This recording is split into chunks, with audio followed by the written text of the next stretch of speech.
మీరు మంచిని చెప్పడం, ప్రజల్ని ఎడ్యుకేట్ చేయడం.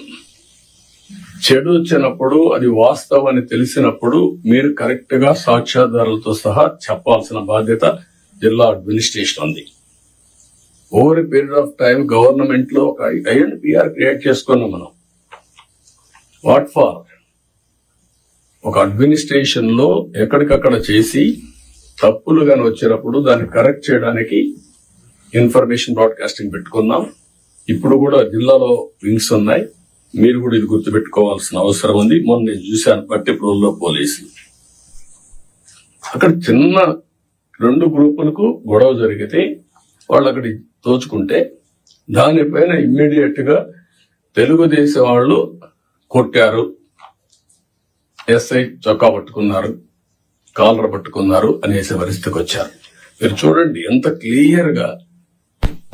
అంటే ఇంకా దీనికి ఏం చెప్పాలన్న వీళ్ళకి అర్థం కాదు.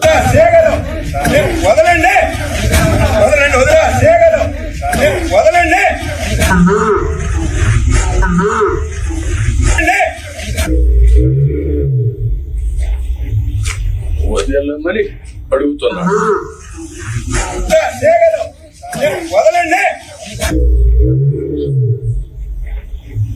ఓకే, దెన్ అది చొక్కా పట్టుకున్నట్టు చిత్రీకరించడం. అది రైట్ టైంలో చెప్పకపోతే ఇప్పుడు కొంత ఫేక్ ఫెలోస్ అంతా వచ్చేసి సోషల్ మీడియాని మిస్యూజ్ చేసి ఇష్టానుసారంగా ఇలాంటి వేసే పరిస్థితికి వచ్చారు. మొన్న మీరు చూశారు. ఈ గవర్నమెంట్ చాలా క్లియర్ గా ఉన్నాం. పొలిటికల్ విక్టిమైజేషన్ చెయ్యం. అదే సమయంలో తప్పు చేసిన వాడిని మాత్రం వదిలిపెట్టాం. నేను వెరీ క్లియర్ ఆన్ దాట్. మళ్లీ జీవితంలో తప్పులు చేయాలంటే భయపడాలి ప్రజాస్వామ్యంలో. ఈ రోజు చేసి తప్పించుకుంటాడు అంటే అది ప్రభుత్వ అసమర్థత. మనం తప్పులు చేస్తే మనకు కూడా అది జరుగుతుంది. That is the message I want to give it very clearly. మీకు కూడా క్లారిటీ ఇస్తున్నాను. ఏ తప్పు చేసిన వదిలిపెట్టం కానీ పొలిటికల్ విక్టిమైజేషన్ మాత్రం ఉండదు.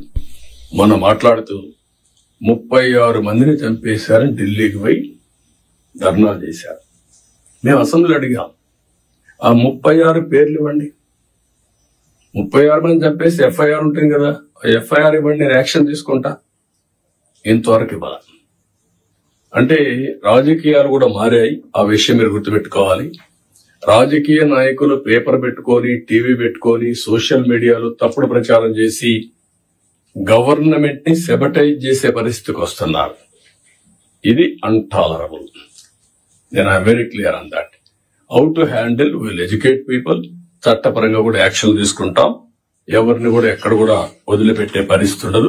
ఆ విషయం మీరు గుర్తుపెట్టుకోవాల్సిందిగా నేను కోరుతూ, ఇది మీరు నోటీస్ చేసుకోవాలి. ఎంత పని చేసినా, కష్టపడి పని చేసినా ఆ ఫలితాలు రాకుండా విష ప్రచారం చేయడం మొదలు పెడితే మనకి ఇబ్బందులు వస్తాయి. అది కూడా గుర్తుపెట్టుకొని ఎక్కడికక్కడ కౌంటర్ చేయడం అన్ని చేయాల్సిన అవసరం ఉంది.